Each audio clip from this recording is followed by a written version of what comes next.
Hello friends, आज हम लोग 90वें अध्याय को पढ़ेंगे जो कि मंगलेश डबराल से संबंधित है। उन्होंने माध्यमिक बोर्ड में संगतकार, ठीक है, उनके बारे में उनकी कविता दी हुई है और ये आज अंतिम वीडियो होगा काव्य खंड का। आज हम लोग 90वें वीडियो में हैं। इससे पहले हम लोगों ने 8 वीडियो में सूरदास, तुलसीदास, देव, जयशंकर प्रसाद, सूर्यकांत त्रिपाठी निराला, नागार्जुन, गिरिजा कुमार माथुर और ऋतुराज के बारे में अच्छे तरीके से एक एक पॉइंट को पढ़ लिए हैं, जो कि सहायक आचार्य बहाली में जहाँ से आपके क्वेश्चन बन सकते थे। ठीक है, तो आज हम लोग का ये 90वां अध्याय रहेगा और ये लास्ट अध्याय रहेगा कविता खंड का। इसके बाद हम लोग गद्य खंड में चले जाएंगे। ठीक है, तो आज ये 90वां वीडियो है। ये जो वीडियो सीरीज चल रहा है ये लेवल 1 और लेवल 2 दोनों के लिए इंपॉर्टेंट होगा। लेवल 1 है या आप लेवल 2 दोनों के लिए ये वीडियो सीरीज काफ़ी इंपॉर्टेंट है, जिन्होंने अपनी मातृभाषा अर्थात पत्र 1 में हिंदी भाषा का चयन किए होंगे। आज हम लोग जो मंगलेश्वर डबराल जो हैं उनके बारे में जानेंगे, उनसे संबंधित इंपॉर्टेंट क्वेश्चन को करेंगे और साथ ही साथ MCQ क्वेश्चन लगाते हुए जाएंगे। और ये जो वीडियो सीरीज जो चल रहा है ये पूरा झारखंड माध्यमिक बोर्ड पर ही आधारित रहेगा, क्योंकि जो पत्र 1 है वहाँ पर बताया गया है कि वो आपके माध्यमिक पुस्तक से ही पूछा जाना है। तो आज हम लोग का ये अंतिम वीडियो रहेगा काव्य खंड का। ठीक है, तो जो कविता का जो ये कहानी चल रहा था, सीरीज जो चल रहा था, आज ये लास्टवां है। तो आज हम लोग लास्ट मंगलेश डबराल के बारे में पढ़ेंगे, जो कि माध्यमिक पुस्तक में संगतकार के नाम से उनकी कविता है। यहाँ पर है, उनका चित्र लगा हुआ है। आगे उनके बारे में हम लोग जानेंगे। तो मंगलेश डबराल जो कि संगतकार वहाँ पर लिखे हुए हैं उनकी कविता, उसके बारे में पहले हम लोग उनकी काव्य रचना को देखेंगे कि उनकी क्या जीवनी रही है, उन्होंने कौन कौन से काव्य ग्रंथ लिखे हैं, कविता ग्रंथ लिखे हैं, जन्म कब हुआ था, उनकी मृत्यु कब हुई थी, इसके साथ ही साथ और उन्होंने क्या कुछ कार्य किए हैं। इससे पहले हम लोग उनका जीवन परिचय को देखेंगे। ठीक है, तो देख सकते हैं जहाँ से डायरेक्ट इंपॉर्टेंट क्वेश्चन आपके बन सकते हैं। यहाँ पर सारे इंपॉर्टेंट पॉइंट दिए गए हैं। तो मंगलेश डबराल का जन्म कब हुआ था? 1948 ईस्वी में टिहरी गढ़वाल उत्तरांचल, ठीक है, उत्तरांचल यानी कि उत्तराखंड में उनका हुआ था। तो कहाँ पर हुआ था? टिहरी गढ़वाल में उनका जन्म हुआ था। कब हुआ था? तो 1948 ईस्वी में मंगलेश डबराल का जन्म हुआ था। ठीक है, काफल पानी में उनका गांव है। उनका गांव कहाँ पर है? काफल पानी में उनका हुआ था जन्म। ठीक है, तो जो ये पूरा जगह दिया गया है टिहरी गढ़वाल उत्तराखंड के काफल पानी, उनका अगर गांव पूछा जाए एग्जैक्ट गांव, तो काफल पानी में उनका जन्म हुआ था। और ये जगह कहाँ पर है? आपका टिहरी गढ़वाल उत्तराखंड में है। ठीक है, इसके बाद है कि शिक्षा दीक्षा हेतु वह कहाँ चले गए थे? देहरादून में चले गए थे। ठीक है, फिर दिल्ली आकर हिस्ट्री पेट्रियल प्रतिपक्ष, इसके बाद आसपास में काम करने के बाद वे भोपाल में भारत भवन से प्रकाशित होने वाले पूर्वाग्रह में सहायक संपादक के रूप में भी कार्य किए हैं। ठीक है, ये उनके कार्य है। इलाहाबाद और लखनऊ में प्रकाशित अमृत प्रभात में भी कुछ दिनों तक वह नौकरी किए हुए हैं। तो ये पत्रकारिता जो होता है, ठीक है, तो उसमें वह ज़्यादातर इन्वॉल्व रहे थे। यहाँ पर बताया गया है कि इलाहाबाद और लखनऊ में वह कौन से पत्रिका में कार्य करते थे? तो अमृत प्रभात में भी वह कुछ दिनों तक कार्य किया है। इसके बाद 1983 ईस्वी में जनसत्ता अखबार में साहित्य संपादक का भी पद संभाले हुए। तो कौन सी पत्रिका में? 1983 में जनसत्ता के वो क्या थे? संपादक का भी पद संभाले थे। कुछ समय सहारा समय में भी संपादक का कार्य वह किए हैं। ठीक है, तो यहाँ पर 2 पद दिया गया है, तो वह जनसत्ता में भी कार्य किया है और यहाँ पर सहारा समय में भी वह क्या किए हैं? संपादक का कार्य किए हैं। लेकिन वर्तमान समय में आजकल वे कौन से में किस में कार्य करते हैं? तो वह नेशनल बुक ट्रस्ट, ठीक है, नेशनल बुक ट्रस्ट में कार्य करते हैं। आजकल की अगर बात किया जाए कि वर्तमान समय में वो कौन सा कार्य करते थे, तो आजकल में वह नेशनल बुक ट्रस्ट से जुड़े हुए थे।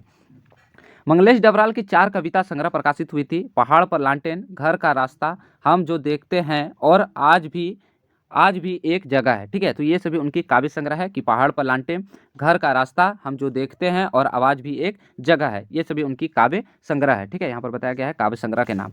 साहित्य अकादमी पुरस्कार भी उन्हें मिल चुका है। पहल सम्मान से भी वह मंगलेश्वर क्या है? ख्याति प्राप्त है उन्हें। तो कौन कौन सा उन्हें पुरस्कार मिल चुका है? तो साहित्य अकादमी पुरस्कार और पहल सम्मान से भी उन्हें नवाजा जा चुका है। मंगलेश की कविताओं में भारतीय भाषाओं के अतिरिक्त और कौन कौन सी भाषाएं? अंग्रेजी, रूसी, जर्मनी, स्पाली, पारसी और बलागरी भाषाओं का भी अनुवाद उनमें प्रकाशित हो चुका है, जो उनकी काव्य खंड है, जो कविता रचना है। कविता के अतिरिक्त वे साहित्य, सिनेमा, संचार माध्यम, संस्कृति के अलावा भी नियमित लेखन में वह कार्य करते रहे हैं। मंगलेश की कविताओं में सामंती बोध एवं पूंजीवादी छल उद्यम दोनों का भी प्रतिकार है। ये सभी बातें उनके बारे में इंपॉर्टेंट है, बताया गया है। तो उनका जन्म अगर डायरेक्ट पूछा जाए तो काफी फल में हुआ था, उनका गांव का नाम है। और इसके साथ ही टिहरी गढ़वाल जो उत्तराखंड में है, उत्तरांचल, 1948 में उनका जन्म हुआ था। इंपॉर्टेंट प्रश्न है कि उनकी काव्य संग्रह कौन कौन से है? तो पहाड़ पर लालटेन, घर का रास्ता, हम जो देखते हैं और आज भी एक जगह है। ठीक है, तो ये उनका इंपॉर्टेंट प्रश्न है। एक एक करके देखते हैं प्रश्न, जहाँ से डायरेक्ट प्रश्न पूछे जा सकते हैं एग्जाम के पॉइंट ऑफ व्यू से। तो मंगलेश डबराल का जन्म कब हुआ था? तो 1948 ईस्वी में हुआ था। मंगलेश डबराल का जन्म कहाँ पर हुआ था? तो टिहरी गढ़वाल के काफल पानी गांव में उनका हुआ था। ठीक है, उत्तराखंड में है काफल पानी। ठीक है, काफल पानी में उनका जन्म हुआ था। मंगलेश डबराल ने शिक्षा कहाँ से ग्रहण किए थे? तो देहरादून उत्तराखंड से। दिल्ली में मंगलेश डबराल को किन पत्रिकाओं में काम करने का मौका मिला था? तो हिंदी, पेट्रियल, प्रतिपक्ष और आसपास। तो दिल्ली में वो किन पत्रिकाओं में कार्य करते थे? तो हिंदी, पेट्रियल, प्रतिपक्ष और आसपास में ये काम किए हैं दिल्ली में। भोपाल के भारत भवन में प्रकाशित पूर्वाग्रह में मंगलेश डबराल ने किस पद पर काम किए हैं? तो सहायक संपादक के रूप में कार्य किए थे भोपाल में। अगला प्रश्न है कि प्रयागराज उत्तर प्रदेश में और लखनऊ जो है ये दो जगह पर उत्तर प्रदेश का ही दो जगह प्रयागराज और लखनऊ में प्रकाशित किस पत्रिका में मंगलेश्वर डबराल ने नौकरी की थी? तो अमृत प्रभात में। ठीक है, अमृत प्रभात में यूपी में जो काम किए थे वह अमृत प्रभात संपादक में भी कार्य किए हैं।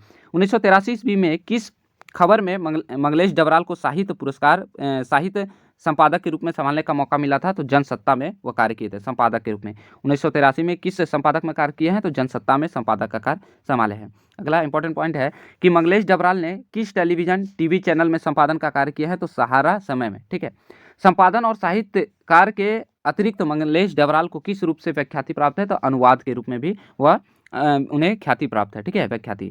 मंगलेश डबराल के कुल कितने काव्य संग्रह प्रकाशित हो चुके हैं? तो चार उनके काव्य संग्रह प्रकाशित हो चुके हैं, जिनके नाम हम लोग पढ़ चुके हैं। यहाँ फिर से देखते हैं कि मंगलेश डबराल के कविता संग्रह के कौन कौन से नाम है? तो पहाड़ पर लालटेन, घर का रास्ता, हम जो देखते हैं, आवाज भी एक जगह है। ये सभी उनकी चार क्या है? काव्य कविता संग्रह है। मंगलेश डबराल को कौन सा पुरस्कार सम्मान प्राप्त हो चुका है? तो साहित्य अकादमी पुरस्कार तथा पहल सम्मान भी उन्हें दिया जा चुका है मंगलेश डबराल को। मंगलेश डबराल की भाषा कैसी थी? तो पारदर्शी थी। ठीक, इसके बाद अगला पॉइंट है कि वर्तमान में मंगलेश डबराल किस संस्था से जुड़े हुए हैं? तो नेशनल बुक ट्रस्ट से जुड़े हुए हैं।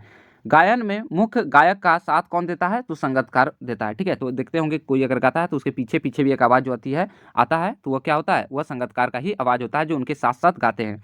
संगीतकार अधिकांशतः कौन होता है? तो मुख्य गायक का या तो छोटा भाई होता है, या तो उनके चेले होते हैं, या तो रिश्तेदार में से ही कोई संगीतकार बनता है मुख्य गायक का। गायक के बचपन का साथी कौन होता है? तो संगीतकार होता है। संगीतकार किसे अकेला नहीं होने देता है? मुख्य गायक को। मुख्य गायक गाते रहता है और उसके पीछे पीछे संगीतकार अपनी ध्वनियाँ निकालता है। अपनी आवाज़ नीचे रखकर कौन मुख्य गायक को सम्मान देता है? तो संगीतकार। संगीतकार का अर्थ है मुख्य गायक के साथ साथ गाने वाला एक जो व्यक्ति होता है या जो वाद्य यंत्र को बजाता है, उसी को बोला जाता है संगीतकार। ठीक है, तो ये सभी इंपॉर्टेंट पॉइंट थे इनके मंगलेश डबराल से संबंधित। ठीक है, तो यहाँ पर आप देख लीजिएगा। अब हम लोग इससे संबंधित इंपॉर्टेंट MCQ क्वेश्चन करेंगे। अब हम लोग एक एक करके मंगलेश डबराल से संबंधित इंपॉर्टेंट MCQ क्वेश्चन को करते हैं। तो देख सकते हैं पहला प्रश्न है कि मंगलेश डबराल का जन्म कब हुआ था? 1918, 1948, 1936 या 1926 ईस्वी में? तो थ्योरी में बताया गया है उनका जन्म 1948 ईस्वी में हुआ था। ठीक है, अगला प्रश्न है कि मंगलेश डबराल का जन्म कहाँ पर हुआ था? तो काफल पानी में, टेहरी गढ़वाल उत्तराखंड में, कुमाऊं में उत्तराखंड में, सियालकोट पंजाब में या मुजफ्फरपुर बिहार में? तो थ्योरी में बताया गया था उनका जन्म ए नंबर काफल पानी में, टिहरी गढ़वाल उत्तर प्रदेश में हुआ था। अगला प्रश्न है तीसरा कि मंगलेश डबराल ने शिक्षा कहाँ से प्राप्त की थी? बनारस से, प्रयागराज से, देहरादून से या कोलकाता से? तो उनकी शिक्षा कहाँ से प्राप्त हुई थी? तो देहरादून से वह शिक्षा प्राप्त की थी, ऑप्शन नंबर सी। अगला प्रश्न है कि दिल्ली में मंगलेश डबराल ने किन पत्रिकाओं में काम किया था? दिल्ली में, यह स्थान बताया गया है। दिल्ली में कहाँ पर किए थे? हिंदी पेट्रियल में, प्रतिपक्ष में, आसपास या उपयुक्त में से सभी? तो दिल्ली में हम लोगों ने थ्योरी में पढ़ा था, ये सभी जगह पर क्या किए थे? वह पत्रिका में काम कर चुके हैं। हिंदी पेट्रियल, प्रतिपक्ष में भी, आसपास, तीनों जगह पर। ठीक है, तो उपयुक्त में से सभी। अगला प्रश्न क्या है? अगला प्रश्न है कि भोपाल के भारत भवन में प्रकाशित पूर्वाग्रहों में मंगलेश्वर डबराल ने किस पद पर कार्य किए थे? सहायक संपादक के रूप में, सहायक निरीक्षक के रूप में, सहायक विचारक के रूप में या सहायक समीक्षक के रूप में? तो किसके रूप में कार्य किया है? संपादक के रूप में, 5 का ए। अगला प्रश्न है कि इलाहाबाद तथा लखनऊ से प्रकाशित किस पत्रिका में मंगलेश डबराल ने नौकरी की थी? हंस में, सुधा में, अमृत प्रभात में या चांद में? तो किसमें किए थे? थ्योरी में बताया गया है कि वह अमृत प्रभात में कार्य किए थे, 6 का सी। अगला प्रश्न है कि 1983 ईस्वी में किस अखबार में मंगलेश डबराल ने साहित्य संपादक का पद संभाला था? जनसत्ता में, हंस में, दैनांदी में, ठीक है, दैनांदी में या धर्मवीर में? तो किसमें किए थे? जनसत्ता में। ठीक है, 7 का ऑप्शन नंबर ए। अगला प्रश्न है कि मंगलेश डबराल ने किस टेलीविजन चैनल में संपादक का कार्य किया है? सहारा समय में, आज तक में, NDTV में या दूरदर्शन में? तो किसमें किए थे वह? सहारा समय में, 8 का ऑप्शन नंबर ए। अगला प्रश्न है कि संपादक तथा साहित्यकार के अतिरिक्त मंगलेश डबराल किस क्षेत्र में ख्याति प्राप्त है? आलोचक में, अनुवादक में या समीक्षा में या नाटककार में? तो किसमें ज़्यादा उन्हें ख्याति प्राप्त था? अनुवादक के रूप में वह जाने जाते थे। ठीक है, तो ऑप्शन नंबर बी। अगला प्रश्न है कि मंगलेश डबराल के कुल कितने कविता संग्रह प्रकाशित हो चुके हैं? 2, 7, 4 या 10? तो कितने उनके अभी तक प्रकाशित हो चुके हैं? तो 4। ठीक है, तो 10 का 4। अगला प्रश्न है कि मंगलेश डबराल के कविता संग्रह कौन से है? पहाड़ पर लालटेन तथा घर का रास्ता, ठीक है। हम जो देखते हैं, आवाज भी एक जगह है, या उपयुक्त में से सभी। तो यही वह 4 क्या है उनके कविता संग्रह, ठीक है। तो पहला है पहाड़ पर लालटेन तथा घर का रास्ता, हम जो देखते हैं, और इसके बाद आवाज भी एक जगह। ये तीनों मंगलेश डबराल की कविता संग्रह है। अगला प्रश्न है कि मंगलेश डबराल को कौन से पुरस्कार या सम्मान प्राप्त हो चुके हैं? साहित्य अकादमी पुरस्कार, पहल सम्मान, सिर्फ ए या ए बी दोनों? तो थ्योरी में बताया गया है ये दोनों उन्हें मिल चुका है, साहित्य अकादमी पुरस्कार और पहल सम्मान दोनों मिला है मंगलेश डबराल को। अगला प्रश्न है कि मंगलेश डबराल की भाषा कैसी थी? अपारदर्शी, पारदर्शी, लोकप्रिय या ग्रामीण? तो उनकी भाषा कैसी थी? उनकी भाषा पारदर्शी थी। 13 का भी। अगला प्रश्न है कि वर्तमान में मंगलेश डबराल किस संस्था से जुड़े हुए? नेशनल बुक ट्रस्ट से, टाटा मैग्रो हिल से, या एनसीईआरटी से, या शिवांगन पब्लिकेशन से? ठीक है, तो किससे जुटे हुए हैं? नेशनल बुक ट्रस्ट से। 14 का ए, ठीक है। अगला प्रश्न देखते हैं क्या है कि गायन में मुख्य गायक का साथ कौन देता है? तो ये हम लोग पढ़े थे, संगतकार देता है। 15 का सी। अगला प्रश्न है कि संगतकार अधिकांशतः कौन होते हैं? मुख्य गायक के छोटे भाई, चेले या रिश्तेदार? तो इसमें सभी होते हैं, ऑप्शन नंबर टी। अगला प्रश्न है कि गायक के बचपन का साथी कौन होता है? ठीक है, तो संगीतकार, संगतकार, गायक या गायिका? तो कौन सा होता है? संगतकार। 17 का बी। अगला प्रश्न है कि संगतकार किसे अकेले नहीं होने देता है? नायिका को, नायक को, मुख्य गायक को, या उपयुक्त में से सभी? तो किसको नहीं होने देता अकेला? मुख्य गायक को, ठीक है। तो 18 का सी। अगला प्रश्न है कि अपनी आवाज नीची रखकर कौन मुख्य गायक को सम्मान देता है? तो संगतकार देता है, ऑप्शन नंबर ए। अगला प्रश्न है संगतकार शीर्षक कविता किसकी है? तो ये अभी हम लोग पढ़ रहे हैं मंगलेश डबराल के बारे में, तो ऑप्शन नंबर सी। अगला प्रश्न है कि मंगलेश डबराल ने किस पत्रिका में काम नहीं किया? अमृत प्रभात में, जनसत्ता में, सहारा समय में, या इतवारी पत्रिका में? तो कौन सा होगा? Option number D. Amrit Prabhat में भी काम किए हैं, जनसत्ता में भी और सहारा समय भी, लेकिन इतवार पत्रिका में काम नहीं किया, ठीक है। तो ऑप्शन नंबर डी। अगला प्रश्न है कि मंगलेश डबराल ने जनसत्ता अखबार में शाही संपादक का पद कब संभाले थे? 1986 ईस्वी में, 1983 में, या 1979, ठीक है, और 1994? तो कब संभाले थे वह? कौन सा है? जनसत्ता अखबार में। तो कब संभाले थे? इसका ऑप्शन नंबर बी, 1983 ईस्वी में। अगला प्रश्न है कि निम्नलिखित में से कौन सी कविता मंगलेश डबराल की है? पहाड़ पर लालटेन, घर का रास्ता, हम जो देखते हैं? तो ऑप्शन नंबर डी सभी होगा। अगला प्रश्न है कि संगतकार शब्द का प्रतीकार्थ है? सहयोगी, संग चलने वाला, उपदेश श्रोता, या उपयुक्त में से कोई नहीं? तो इसमें कौन सा ऑप्शन सही होगा? जो सहयोगी होता है, ठीक है, उसी को संगतकार बोला जाता है। 24 का ए। अगला है संगतकार कौन सी रचना है? उपन्यास है, कविता है, नाटक है, या निबंध है?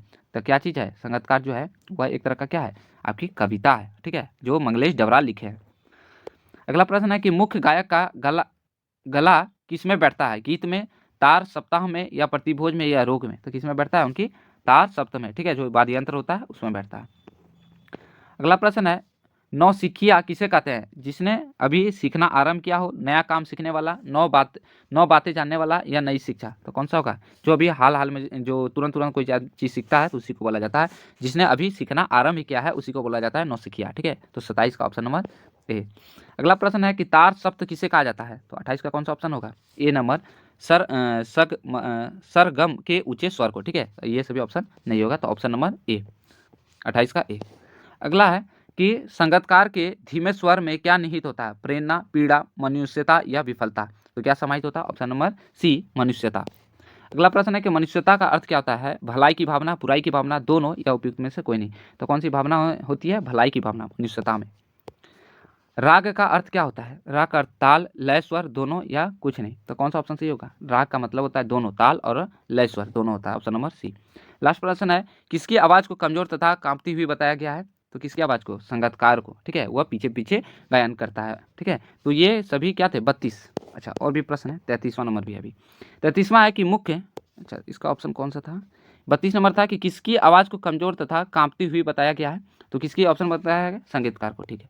अगला प्रश्न है कि मुख्य गायक के भारी स्वर का उपमान क्या है? झील, समुद्र, चट्टान, या स्वरबोध? तो कौन सा ऑप्शन सही होगा? चट्टान, ठीक है, मुख्य गायन का। अगला प्रश्न है कि मुख्य गायक की आवाज़ कैसी होती है? मीठी, कोमल, कड़क एवं गरज, थकी हुई? तो कैसी होती है? कड़क एवं गरज वाला, ठीक है, तेज बोलता है जो मुख्य गायक होता है, ठीक। और उसके साथ साथ जो बोलता है, जो संगतकार होता है, वह धीरे बोलता है।